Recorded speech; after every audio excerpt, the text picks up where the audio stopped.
E também tem algumas revistas, como eu disse também, de alguma de circulação bimestral, outras de circulação mensal. Isso para nós é muito importante no relacionamento.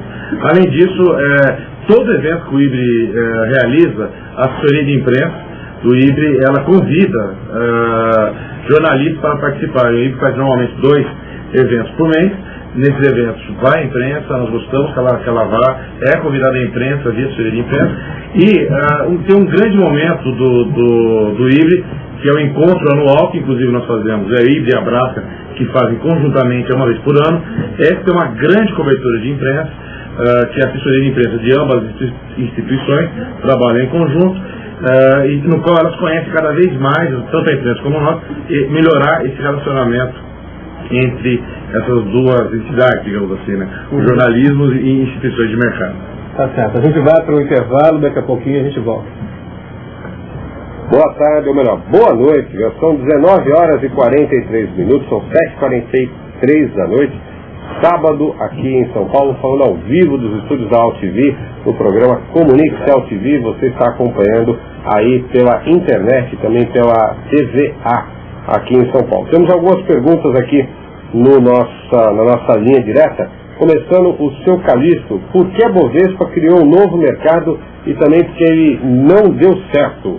Quem pode falar sobre isso aí? Alfred? Eu diria o seguinte: hoje em dia o mercado tenta por todas as maneiras achar soluções que façam que o mercado seja incrementado, vamos dizer assim. E nesse sentido tudo é válido. Então, hoje em dia virou moda a governança corporativa, virou moda se querer mudar permanentemente a lei das SA. Esse novo mercado se criou para que empresas de boa governança corporativa, em última análise, aqueles que têm boa comunicação, que sejam transparentes, que têm uma série de quesitos, criem uma espécie de elite de ações. Mas eu quero chamar a atenção que tudo isso é importante, tudo isso nós apoiamos ativamente, porém de nada isso adianta se os juros não caírem e se o custo Brasil que incide sobre o mercado de capitais não cair também drasticamente. E isso nós podemos perceber pelo movimento das bolsas, que é medíocre. Eu quero lembrar que até há 3 anos atrás, o movimento médio só da Bolsa de Valores de São Paulo era de $1 bilhão, aliás, igual a Madrid.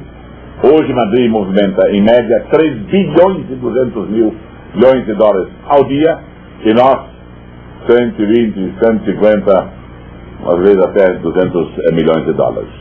Mas o problema é exatamente isso.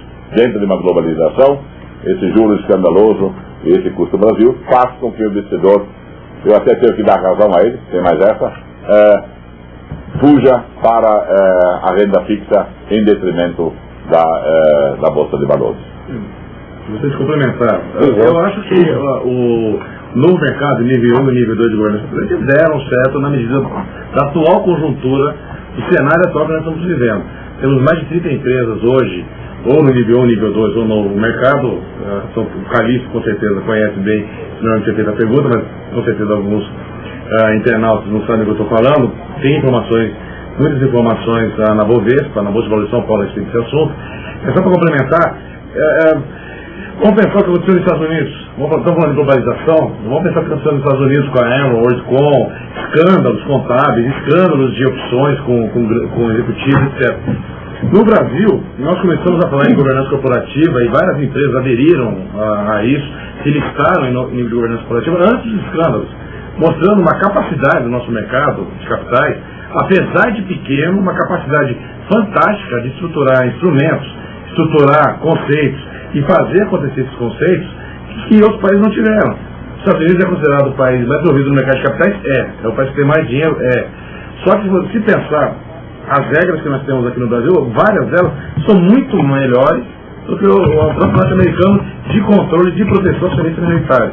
Eu acho que o novo mercado deu certo, porque ele está criando uma cultura junto ao mercado de capitais, só que ele não conseguiu expandir totalmente, né, não conseguiu abarcar todas as empresas, devido à conjuntura que nós estamos hoje, muito bem lembrada do taxa de juros e custo Brasil. Eu aproveito para perguntar aqui, Alexia 6, como o dumping pode ser evitado, Geraldo? Dumping.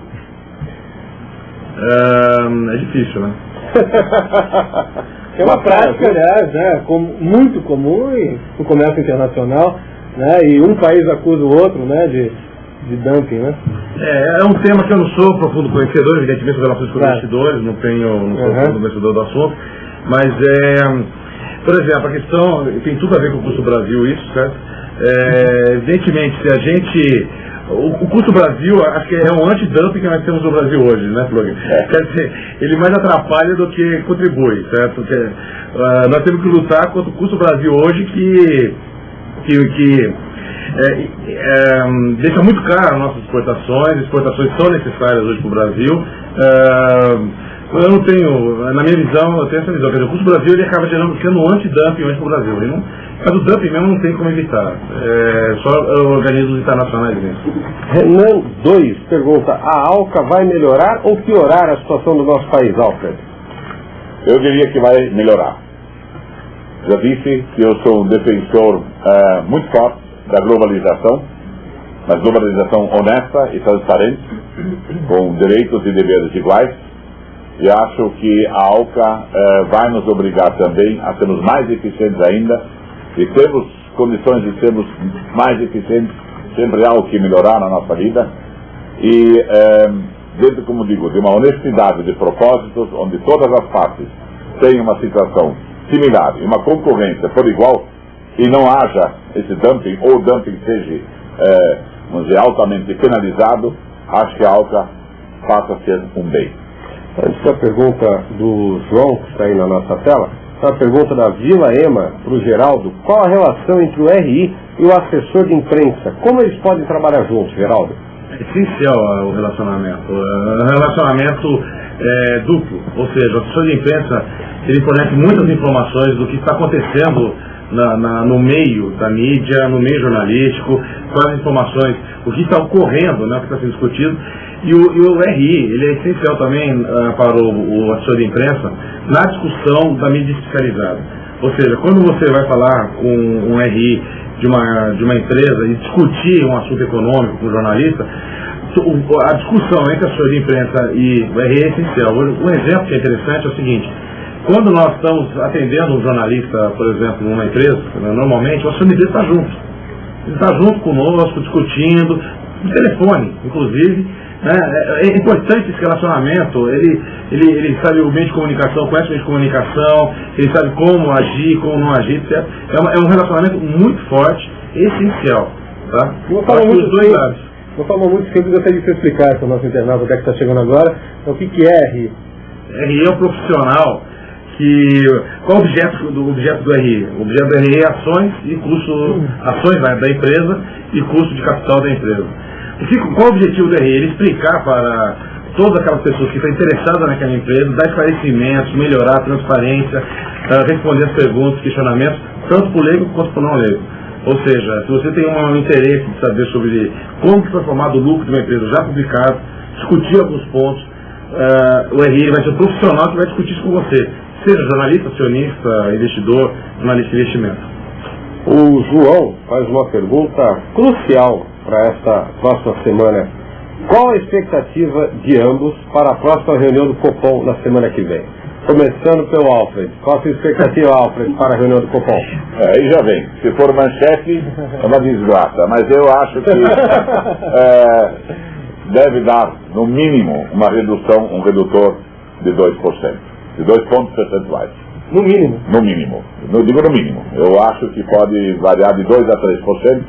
Mesmo assim, ainda estamos longe de ter um juro compatível com a globalização.